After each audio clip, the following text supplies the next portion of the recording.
That's what I thought. Yeah, we got the robot lady. That means we're a go. We're All right, good. thanks everyone. All right. We're so glad you're all here. Thanks for taking the time to join us for this presentation today. We're really looking forward to it.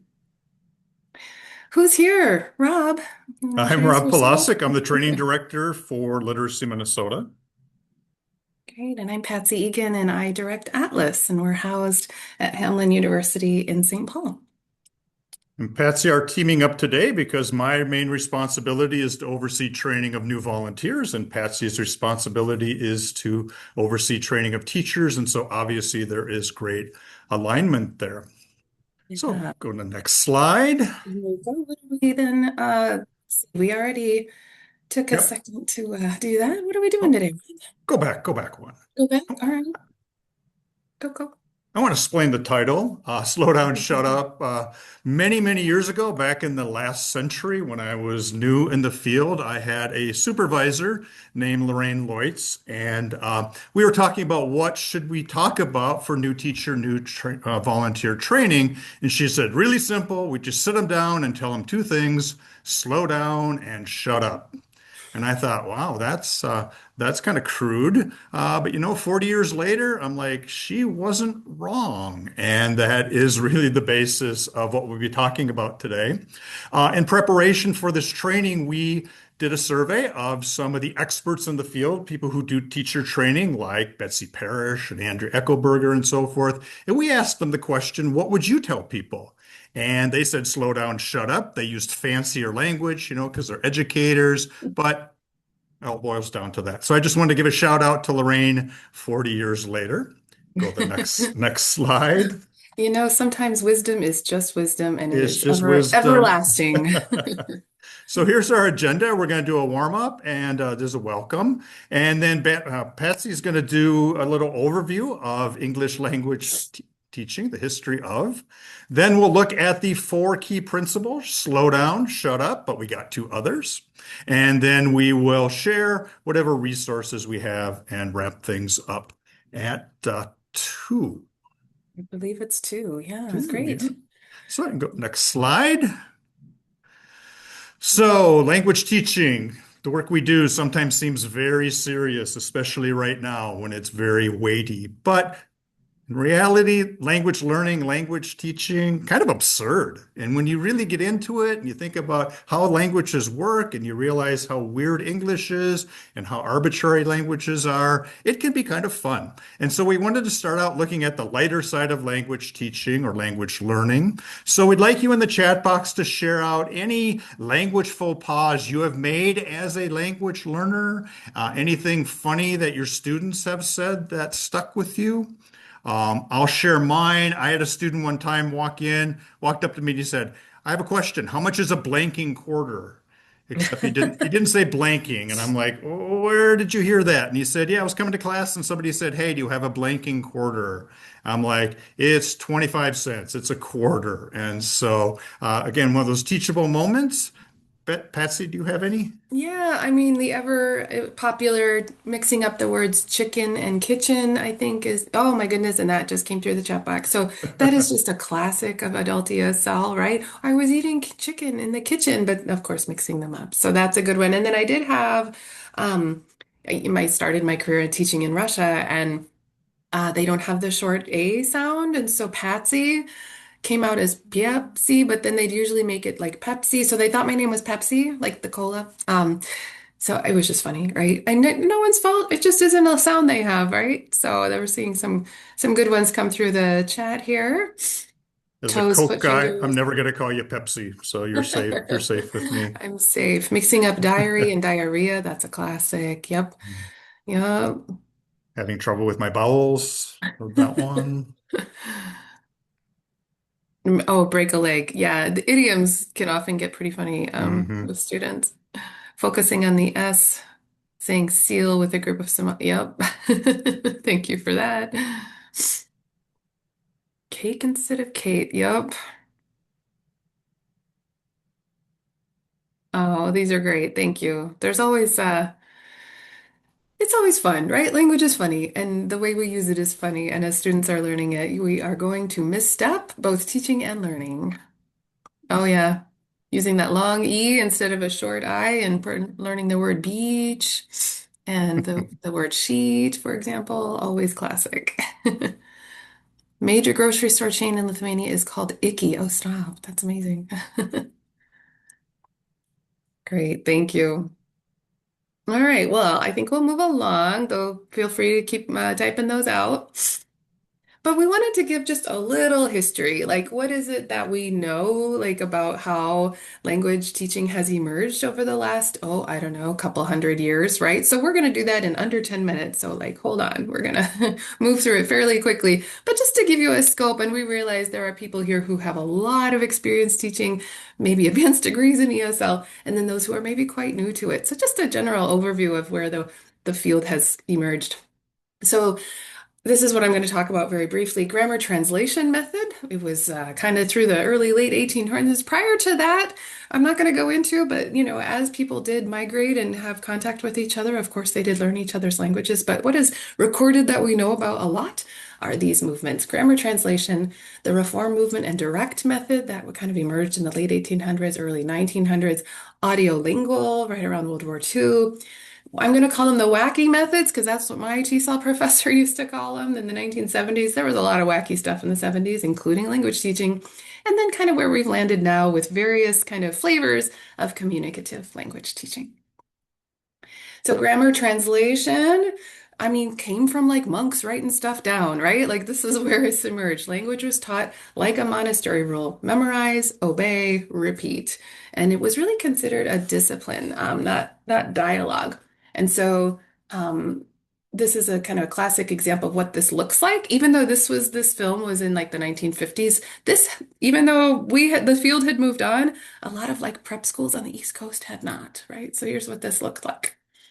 Agricola, agricolae, agricolarum, agricolis, agricolas, agricolis.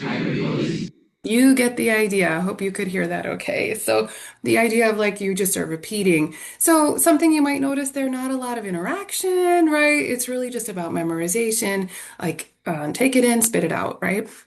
So that was a long time that was really the way that teaching and learning happened for languages.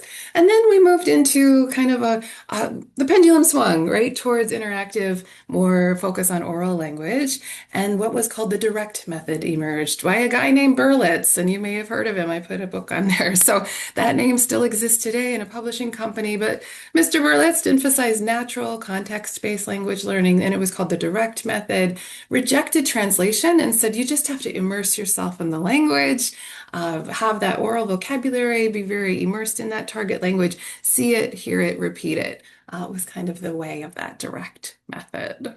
And you may have heard of that as well. There's a lot more, but we're going to move on. So, audiolingual method really emerged during World War II, and it was emphasizing speaking and listening, a lot of drills and dialogue and memorization, and it was really based in behaviorist psychology. So, if you were in school at that time, a lot of times people had a lot of like they were listening to headphones and they were repeating what they heard, and there was a lot of that kind of thing happening. And it was effective. Like all of these were effective to some extent. They just emphasized different things, right? And so as the field started to value different things, the teaching and learning would move to reflect that. So then we moved into these designer methods that are a little bit wacky. If you ever heard about teachers using Cuisenaire rods as a means to teaching English, this is where that kind of a visual to help us understand what that meant. So using little like blocks to create sentences and such. There were a lot of wacky methods in the 70s. One was called Suggestopedia, where you just wanted everyone to just relax. There's soft music playing, and that's it. As long as you're not anxious, the language will just come. Then there was a trend around TPR, or total physical response. Move first, talk later. The silent way was interesting, where the teachers didn't actually talk.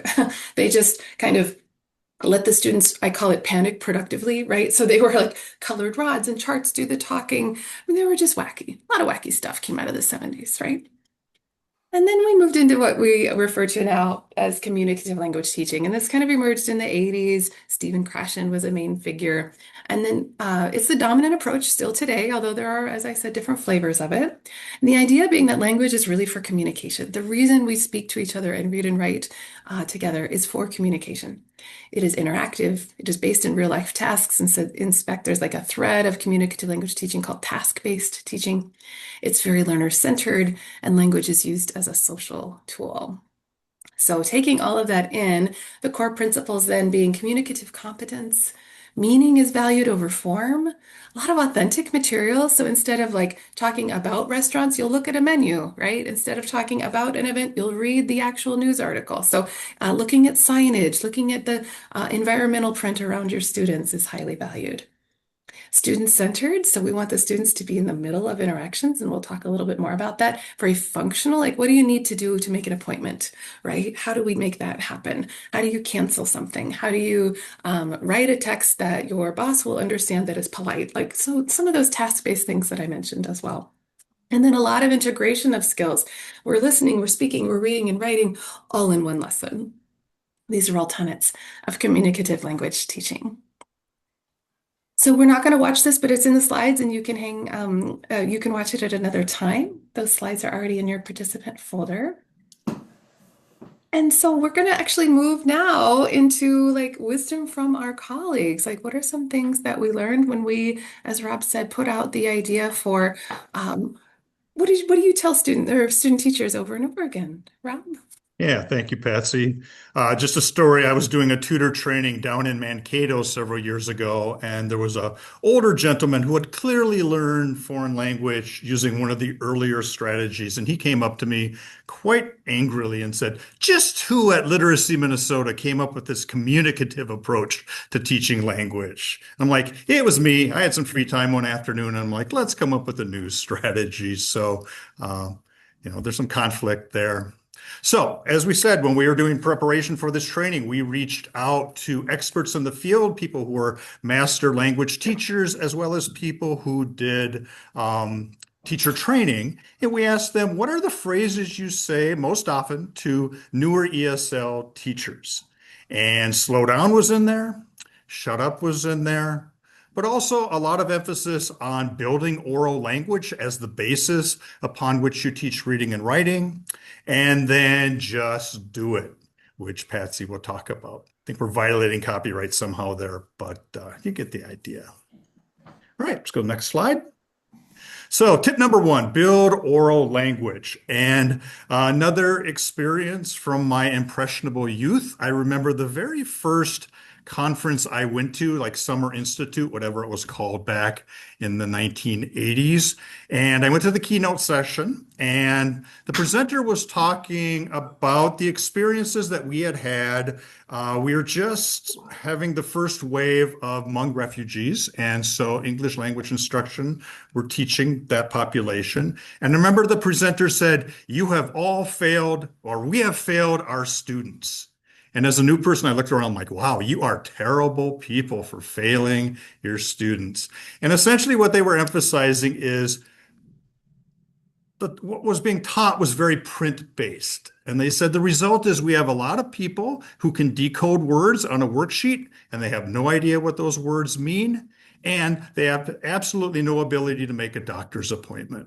And so the encouragement was, all right, we really need to focus on building that oral language as a background. And I think if you look at some of those earlier language techniques, they were very print-based, right? We are translating text. If you're learning something as a foreign language, you got your French book, you got your German book, you did a lot of workbook activities.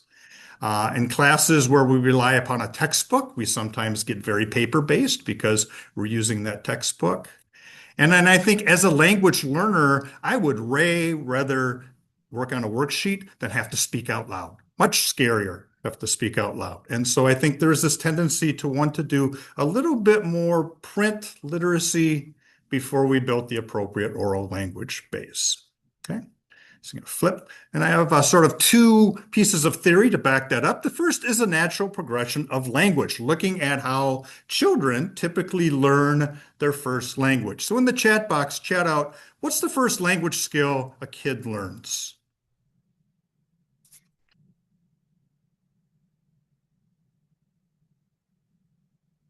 Crying. Yes, you can pop up the first one. So yeah, so lots of listening, listening, listening, listening, listening, which is correct. And you can pop that up, Patsy. There we go. So the first language skill kids generally develop is listening, probably before birth, because we're talking to them in the womb. They get a chance to hear that language, the sounds of that language, sometimes called mommies, because they hear the language that their mom speaks. So what's the next skill? After listening, what skill are we building?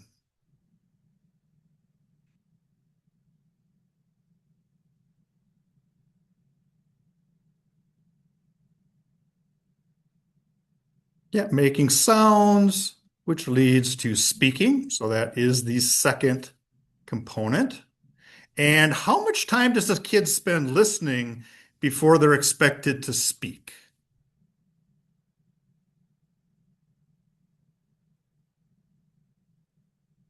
1 to 2 years, a year, 2 years.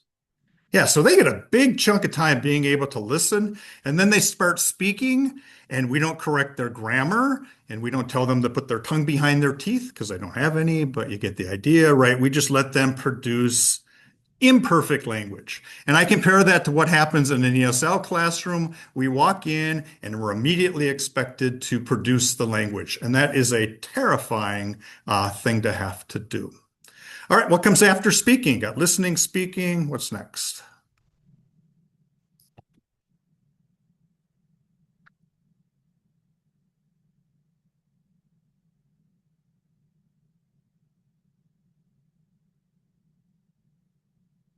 Yep, generally reading and writing probably pretty much at the same time. What's the gap between when kids start speaking and when we expect them to actually learn to do the reading themselves?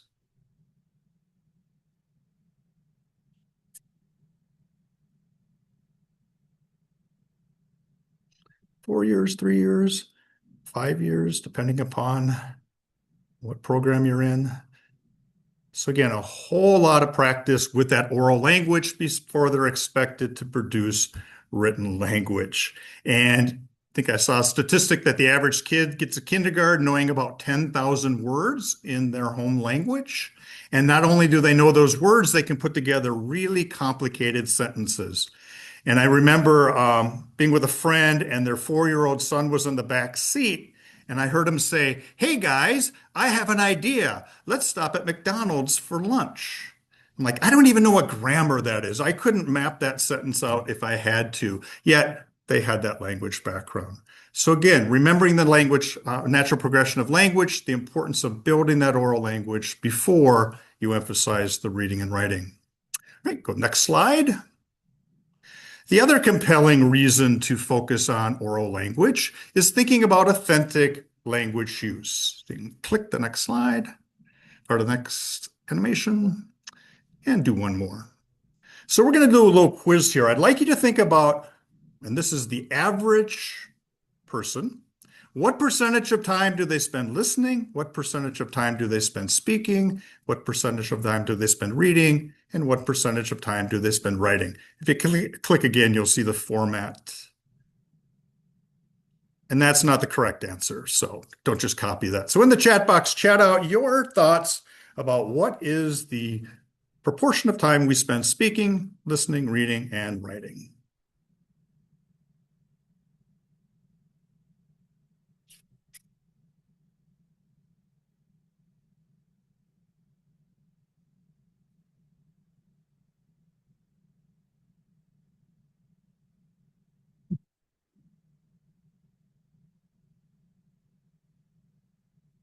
And results are average. Your daughter may be an outlier, but getting some stats here.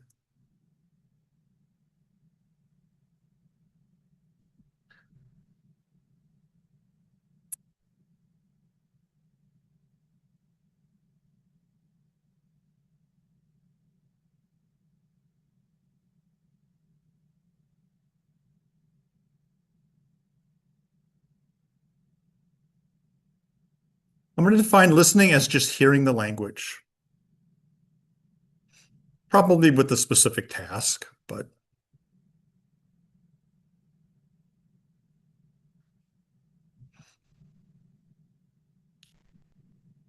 Elena, 18% is a very specific number. So wondering where you pulled that from. And good point, Debbie. It depends upon what job you have. If you're a cashier, you spend more time speaking than if you're an accountant.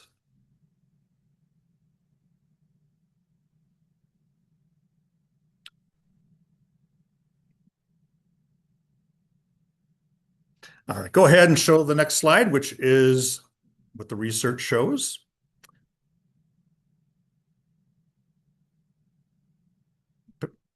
Patsy would go through and see who came closest. I'll just make you, no, that's a joke. You won't have to do that. But so 45% listening, 30% speaking, 16% reading, and 9% writing. And again, it varies on who you are, what your job is, and so forth. So, but on average, you flip to the next slide. So I made this graphic and I made the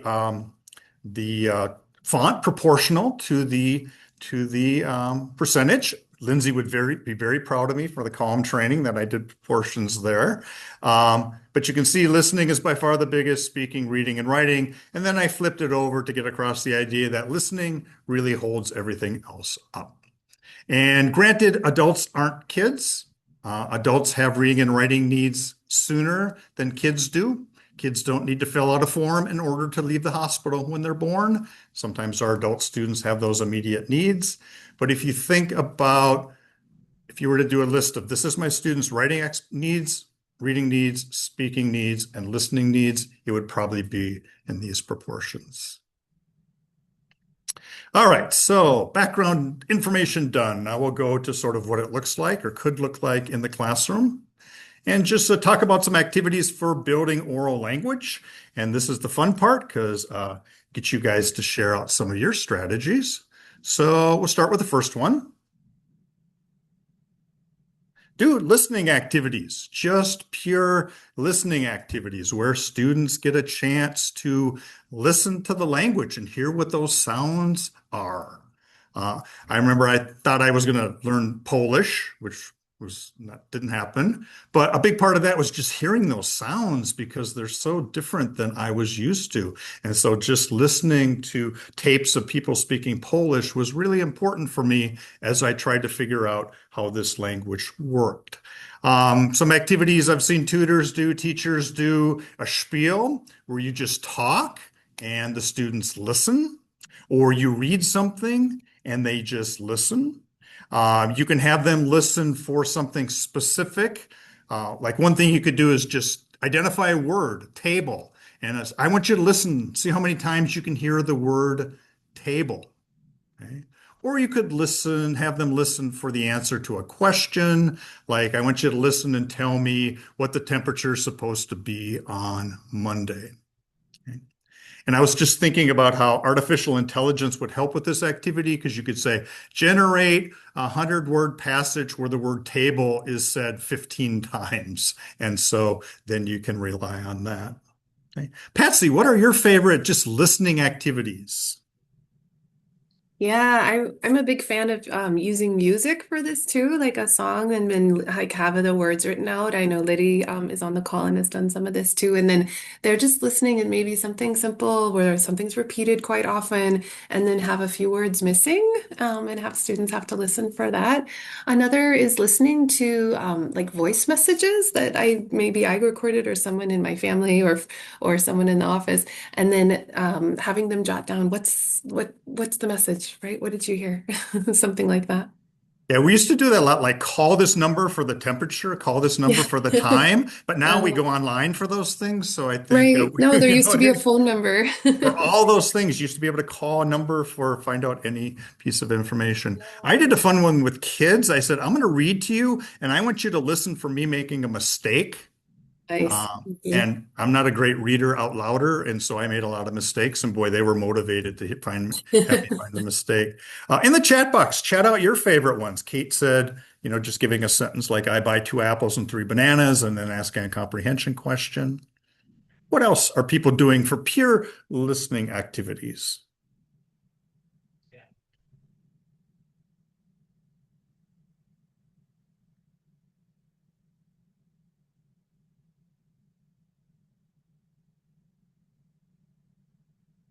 Oh, audiobooks are great.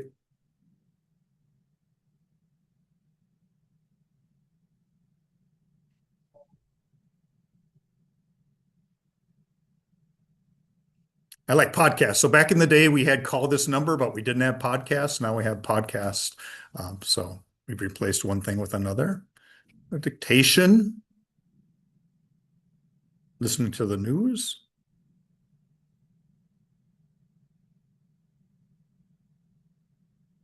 Was just thinking we used to play like telephone almost, right? Where you tell one person something and they have to walk across the room and tell someone else what you just said. And then they come back and tell someone else. And then by the time, of course, it reaches the last person, the message has inevitably shifted. And it's fun to think of what happened? How did we miss each other? Yeah, TED Talks are useful too. I have had so many learners over the years tell me that the most valuable way to learn English was by watching soap operas because they could watch the characters. The emotion was so obvious, but it's also one of the rare places where the camera is always on the face of the person who is talking, as opposed to the news where there's a voice and then a video. And soap operas, cameras on the person talking, and so that gives you those extra clues. Friends. Had a student say he learned English by watching Three's Company. Some of you may remember Three's Company. And the joke was he tripped over things a lot because in Three's Company, that was an ongoing joke. All right, thanks for sharing your ideas. Go to the next one. So next one is pair speaking activities with listening tasks. And so we are going to, obviously, when you move into speaking, but sometimes we forget to have there be a listening task.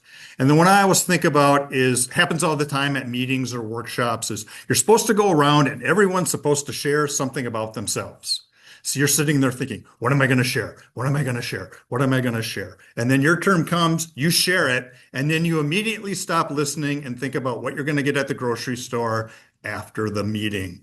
And so give some listening tasks. So it's like, all right, I want you to share something about yourself, but then I want you to listen and tell me 3 things about other people. So it gives people a reason to listen. Another one is paraphrasing or recasting. So it's like, John, what did Patsy just say? Okay. Or summarize what Patsy just said. Something like that. In the chat box, chat out. Do you have any examples of where you pair speaking activities with listening tasks? Sort of tie those 2 skills together.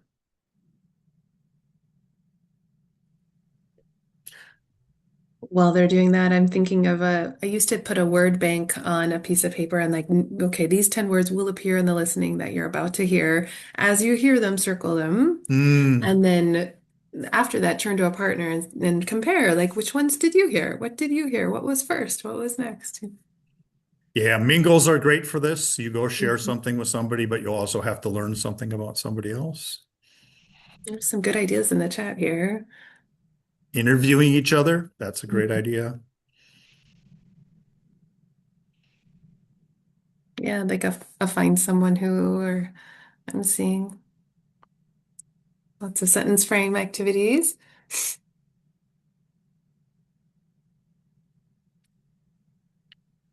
Patsy, I don't think these people are new teachers. I'm I know. I'm you looking at the list. I'm know, like, y'all I aren't know, new. come on. But it is fun to think about some of the basics, you know. Sometimes when you've been doing this a while, you're like, oh yeah. All right. Go next one. Yeah. So, doing pre-reading activities that activate oral language. So, if you are going to present text, activate that prior knowledge. So, one that I like to do is just tell me everything you know about. So, you pick a topic like Dracula, and then they tell you everything they know about Count Dracula. So, in the chat box, chat out 2 things that you know about Count Dracula.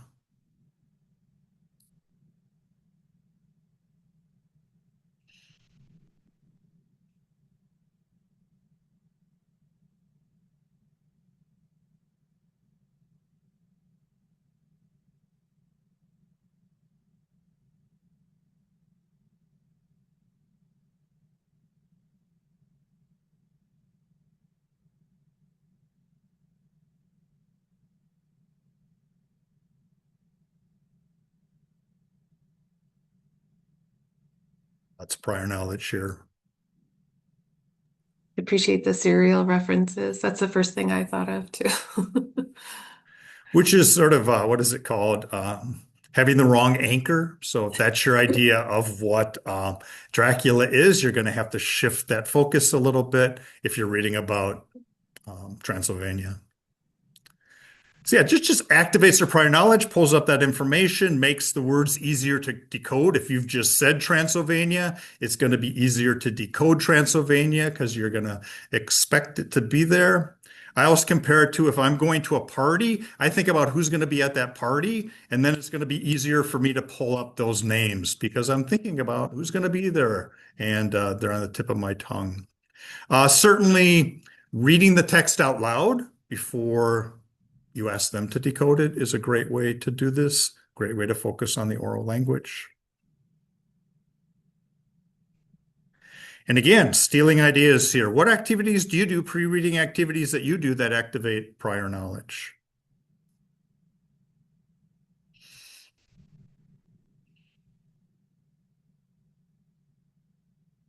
Word maps is great.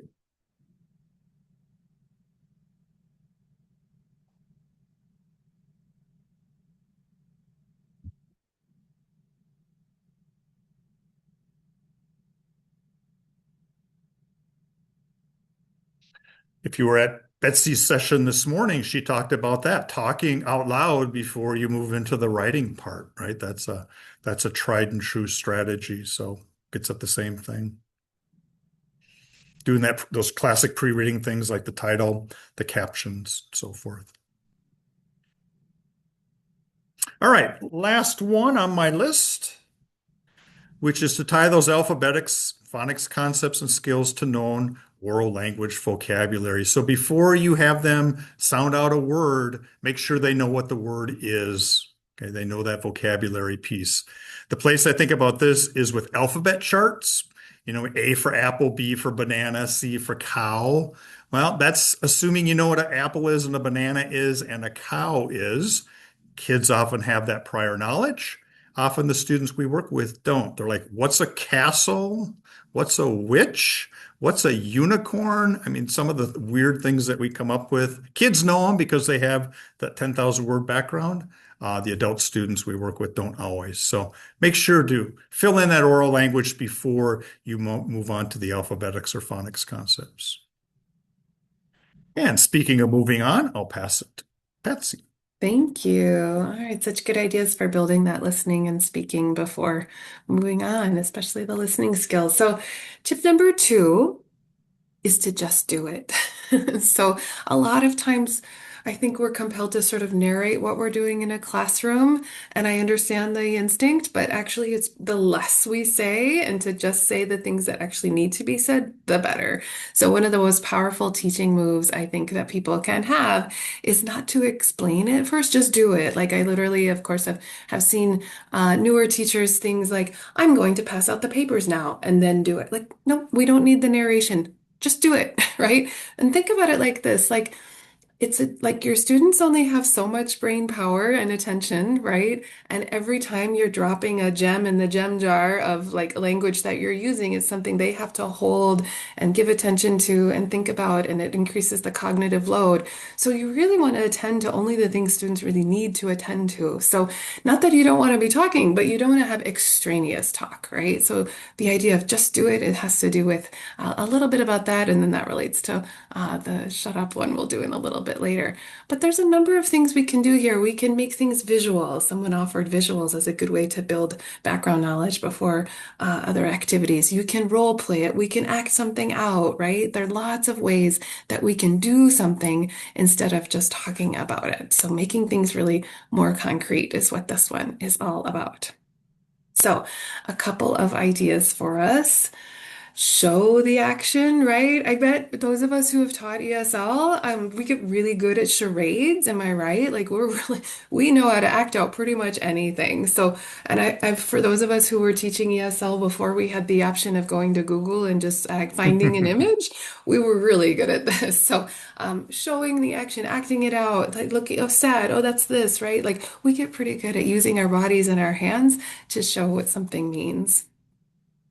Another is to model the conversation. So, like, I know a lot of times, like, I'm person A and person B, and you put on a hat for person A and you take it off for person B. You're like modeling a dialogue if you don't have another teacher or assistant in the room. And that can be really useful and funny, right? We wanted to keep it light. Learning language is hard, right? We have to lighten it, or it can be really, really heavy, right? Another is gestures, of course, that goes along with the acting it out. So a lot of times people I know who are kind of in their everyday life, kind of subdued or quiet and small, when they are in front of a room, they are like acting on all cylinders, and it's kind of a joy to see. Pointing, I mean, really simple things, right? So like, just do it instead of giving them three sentences to explain where something is in the classroom. Just point, right? Like they only have so much space in their heads for new language today, so use it wisely. Move, get students moving. All of that helps to keep things active, keep our brains engaged. Sitting and reading. Those of you who studied another language, you know, if you're doing language for several hours, it's hard and your brain gets tired. And I remember when I was living in Russia as an undergrad, and we had like Russian classes pretty much from like 8 to 4 every day with a couple of breaks. And like by the end, I just like I used to say my brain hurt, like everything hurt. Like it was just so much input and so much hard thinking. And maybe in the chat, you could say if you've had a similar experience as a language learner, and if you notice that in your learners as well. Language learning is intensely cognitive work. So we need to do what we can to sort of lighten the load, give students lots of good breaks and such. And then let students try it right away, right? You don't want to like spend 2 hours introducing something and then in the last 10 minutes have them do it. No, have them do small chunks throughout the lesson. We really want students up and active and doing the work with us.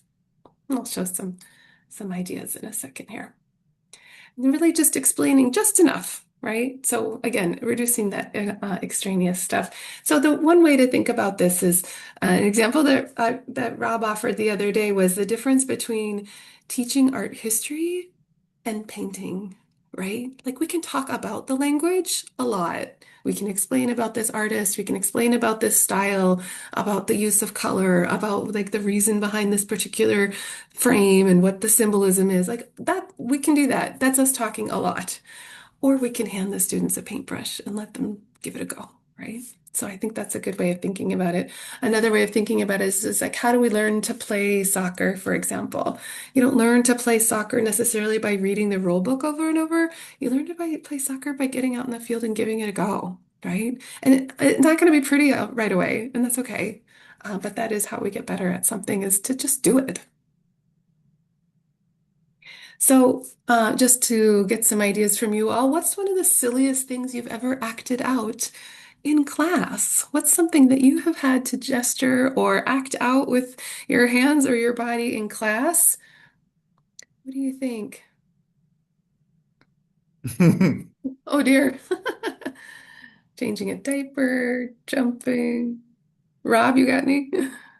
I remember a student asking, not me, but another teacher, what pass gas meant. And I'm Oh.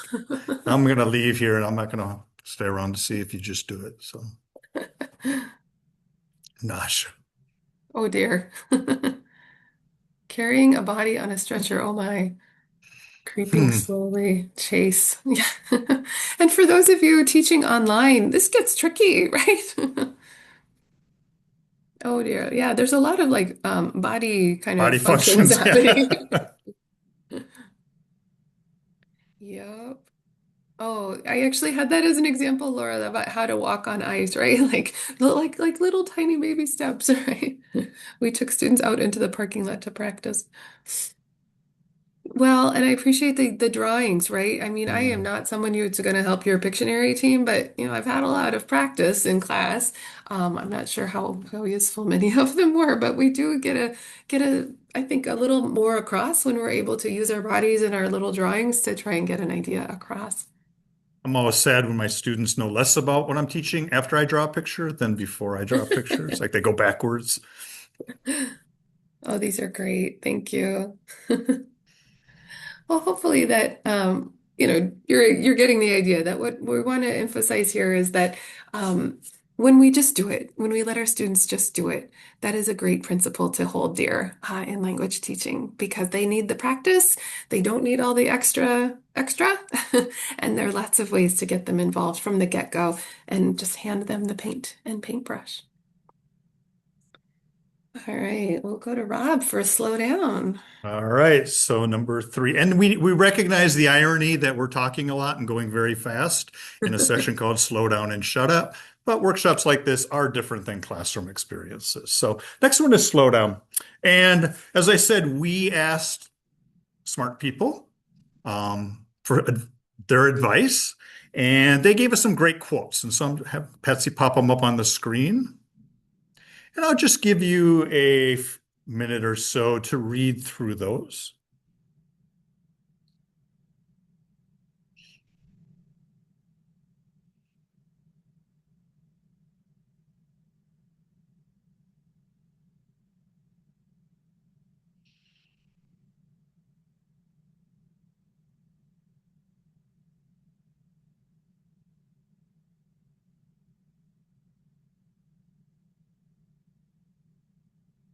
And then after you've read them, I'd like you in the chat box to chat out which one do you want on a t-shirt? Which one are you going to get a tattoo of? Which one is like really speaks to you?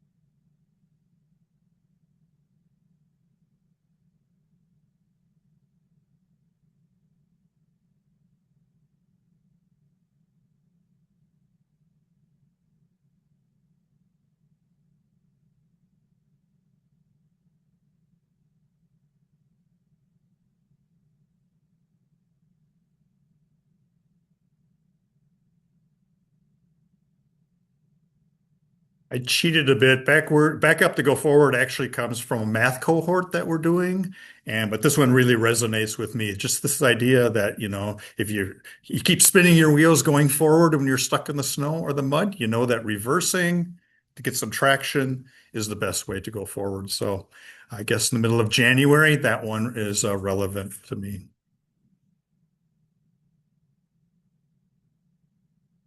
All right. So here is a laundry list of some ideas, ways that you can slow down. The first one is have an abide by a learning target. And obviously, we know what we want to accomplish in the lesson. What are we going to focus on? What are we not going to care about? And the best way to slow down is only focus on the things that we want to focus on because you could take any sentence and turn it into 15 different topics, but you really just want to focus on that one learning target. And I think avoiding the teachable moment trap is something to bring up here.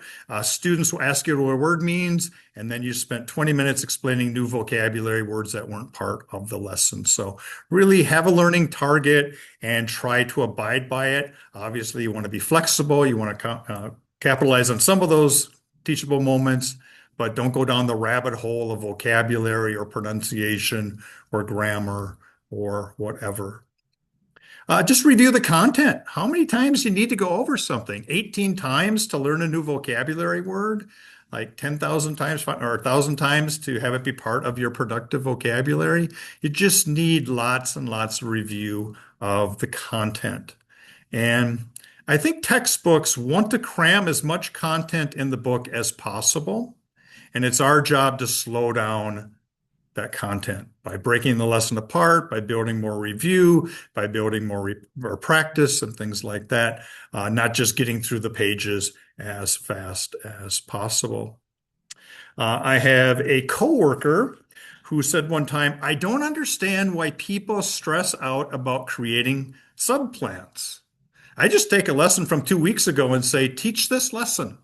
The students need the review of the content anyway. They get it with a new voice, with a new way of approaching it.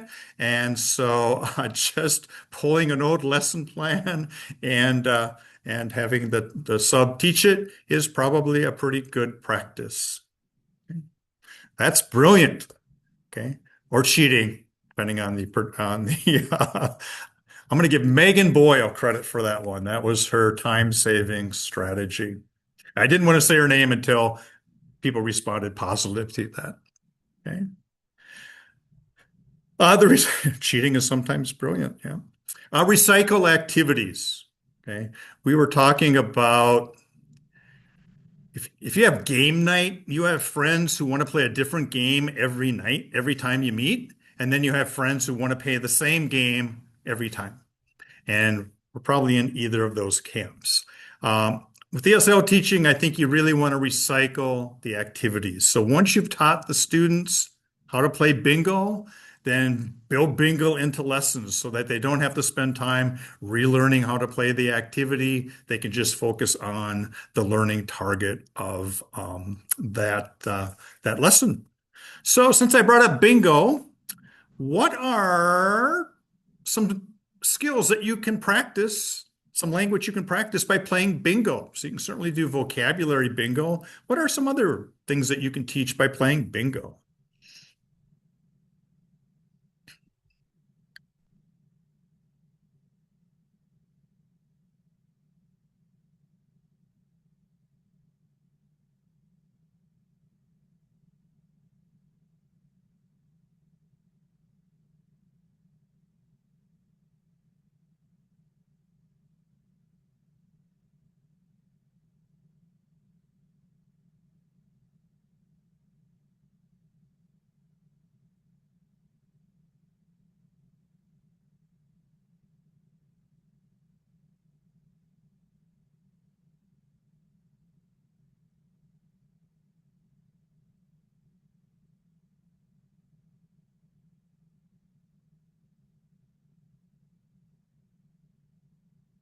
And I'll switch the question a little bit. What is your favorite activity that you recycle over and over and over to teach different content?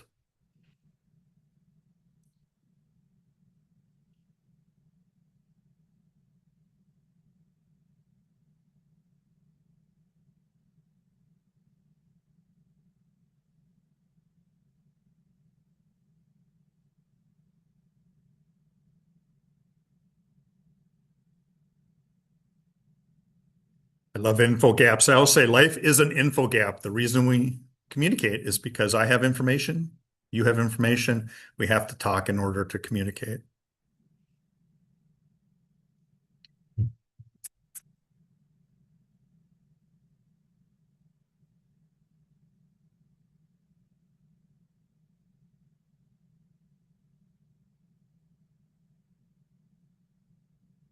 Yeah, we love routines. Students love routines. We know the value of routines. So recycling an activity is one of the easiest way to build in routines.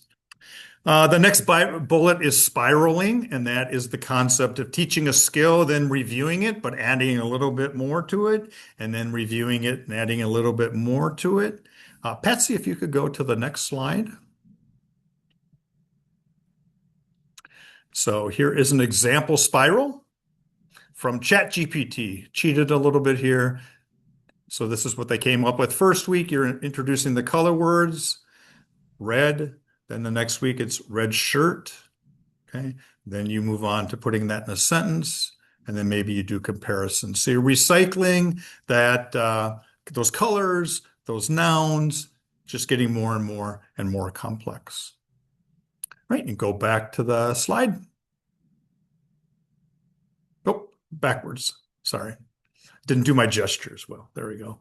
And then the one that resonates a lot with people is just teach one thing 10 different ways. So let's pick a skill. Let's pick color. Let's pick body parts. Okay. In the chat box, chat out 3 ways that you can teach body parts.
right?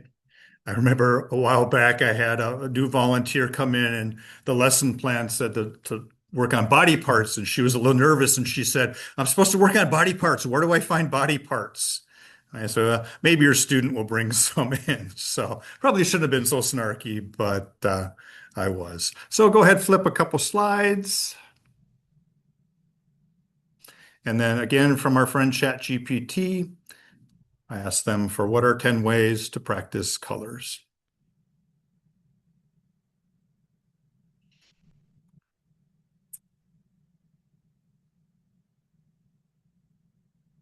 All right, I'm going to shut up so Patsy can talk about shutting up. Thank you. Well, our fourth and final tip is, in fact, shut up. And we mean that with a great deal of love and care. We just want to emphasize that the what we say in class matters, and that the more we say, the less our students can hold on to, right? So that's what this one is all about. Reducing teacher talk, not, again, not narrating what you're doing. There's some overlap with this one and the just do it. And that idea of that gradual release of responsibility, where we're doing something, we model it, we do something together, and then we build students' independence to be able to do it as well. So, a couple things to think about here.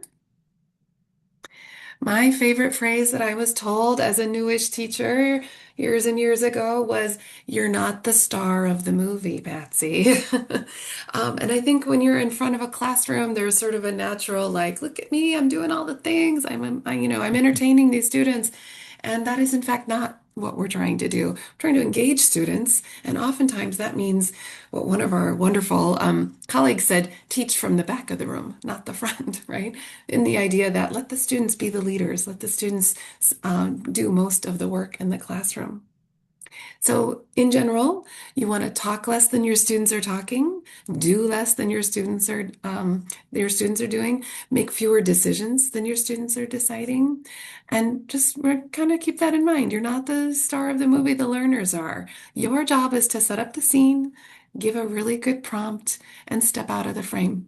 Right. So, one thing that goes along with this is this idea of wait time. And some people have stellar wait time, and some people really struggle with this one.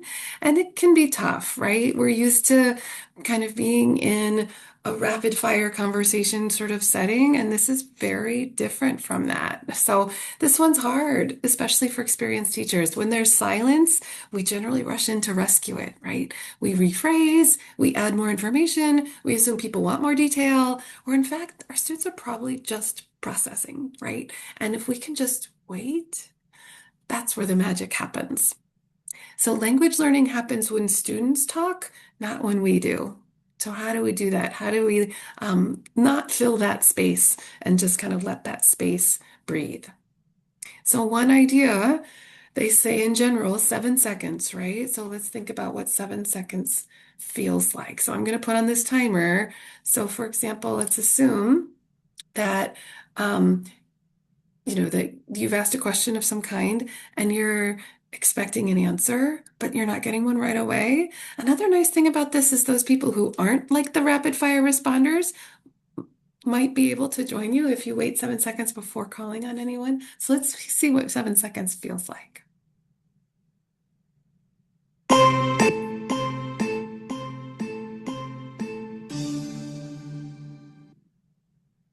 Doesn't feel very long. Let's do it again. So say I've asked this question. Tell me about who lives in your household.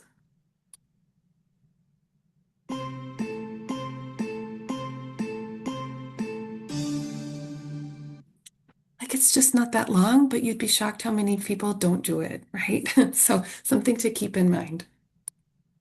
So another thing about wait time and about this idea of shutting up is try not to answer your own questions, which is hard because we got stuff to share. We know all the things and we want to share with our students. And way too often we end up answering our own questions.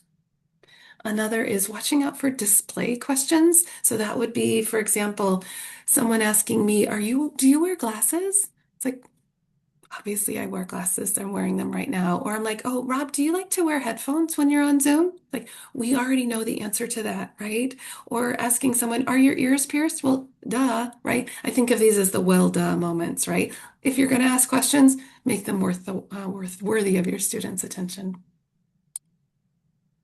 And then asking better questions and then wait for real answers really is the key here. So we're gonna take an example of like a really poor like explanation of wait time here. So well, this gentleman was in Ferris Bueller's Day Off. This is like what not to do, okay? In 1930, the Republican-controlled House of Representatives, in an effort to alleviate the effects of the, anyone? The Great Depression, passed the, anyone? The tariff bill, the Hawley-Smoot Tariff Act, which, anyone raised or lowered? Raised tariffs in an effort to collect more revenue for the federal government. So I'm sure that instructor knows all kinds of important things, but those questions, he has no expectation that anyone's listening or going to respond. And you can see from the faces of the teenagers, no one is actually engaged in that class, right? Of course, this is a caricature, but it's a pretty good one. I was just thinking, first time I saw that, I was in the role of the student, and now I'm in the role of the teacher. So Yeah, different yeah. perspective. And it's hard, like even in a staff meeting, right? Asking a question and not answering it right away, like and then like lean back and like make them understand you've got all the time that anyone needs, right? All right. So another thing that's related to shutting up are learner-centered principles. And we're going to go through these because they're just so important. And this is one of the tenets of communicative language teaching. The first is that learners do most of the talking. We already talked a little bit about that. Another is that language is learned by using it, right? That's this paintbrush idea. Instead of talking about the art, give them a brush.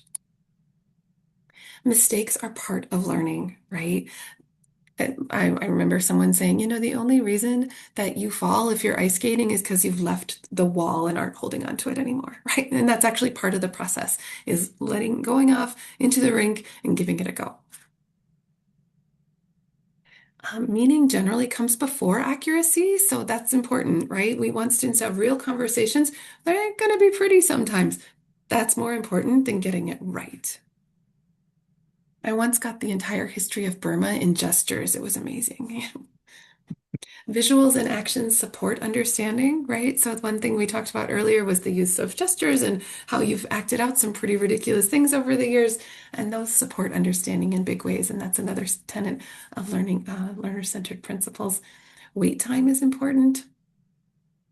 Practice beats explanation. So if you can have students try it again, they might get it in a way that you're not adding 4 more minutes of explanation to the pot, right? And the teacher, really in a communicative language class, is facilitating, modeling, doing it once with them, and then stepping aside. And that's really important for not being the star of the movie, right? Okay, I'll pause there.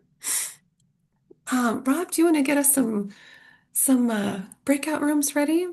Yeah, we're going to do some breakout rooms. So we're going to ask you which of the four principles resonated with you. So if you could type in the four principles in the chat box, just so they're in Hmm? front of us, that would help. And I will set up the break rooms. Patsy, how much time do you think? Well, it's 1:46, maybe 8 minutes, and then we'll come back and do some um, wrap up here. Let me grab those principles somewhere obvious. So they were building oral language, just do it, slow down, and shush up. Shush up. That's very polite. Well, All I'm trying to right. be polite. It's hard. All right. I'm going to put you in the breakout rooms. We got 8 minutes, 1 minute countdown. So 7 minutes, then you'll be brought back. Stay the whole 8 minutes. We'll see you back. I'd like you to talk about what principle resonated with you and then what action might you take in your classroom to act on that principle. So see you in 8 minutes. Thank you.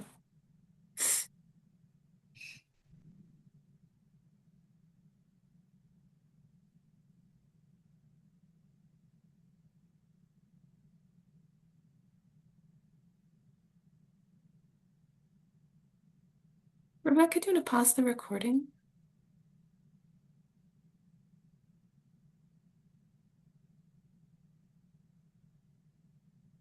She may have gotten into a breakout room. Let's see.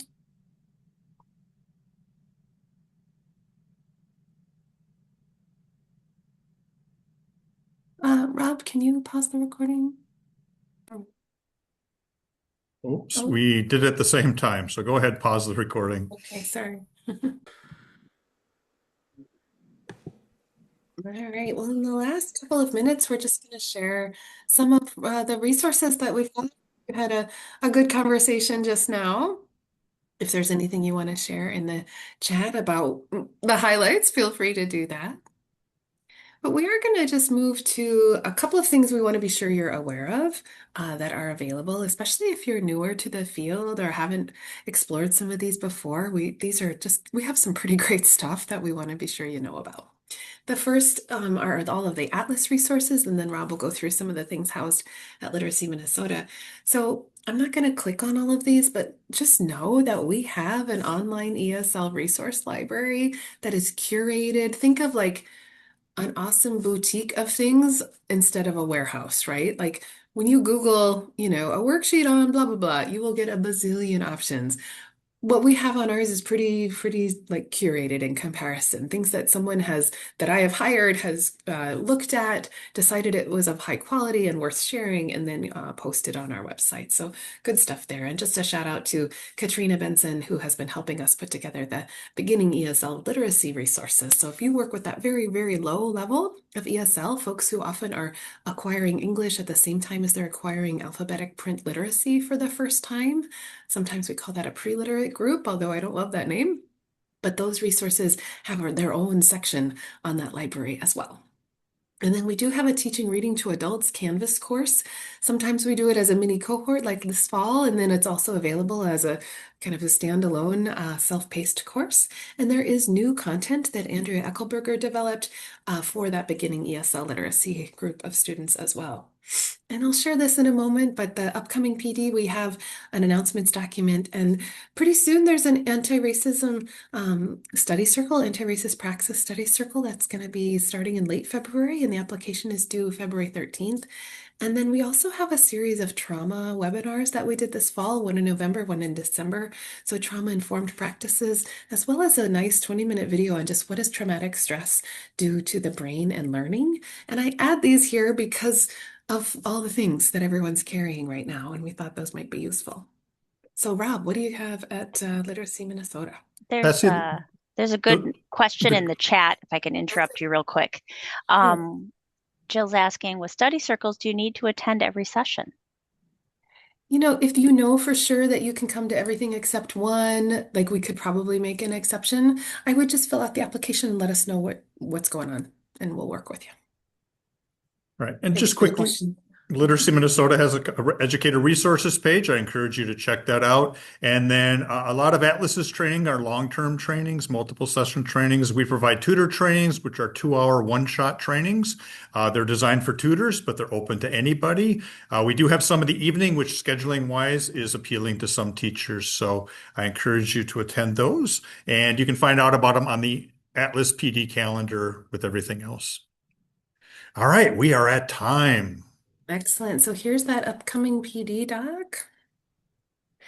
And then Rebecca, on the tech grid, you'll see the event flyer and backup copy. If you could pop Oh, those into the chat, if yes, people I don't have will. them handy, that'll help you navigate to your next session. You have a break now, a whole 15 minutes, I believe. So thank you so much for being here. I'll close the recording, but we're happy to stay for a couple more minutes if people have additional questions. And thank you to Patsy's voice for hanging in there.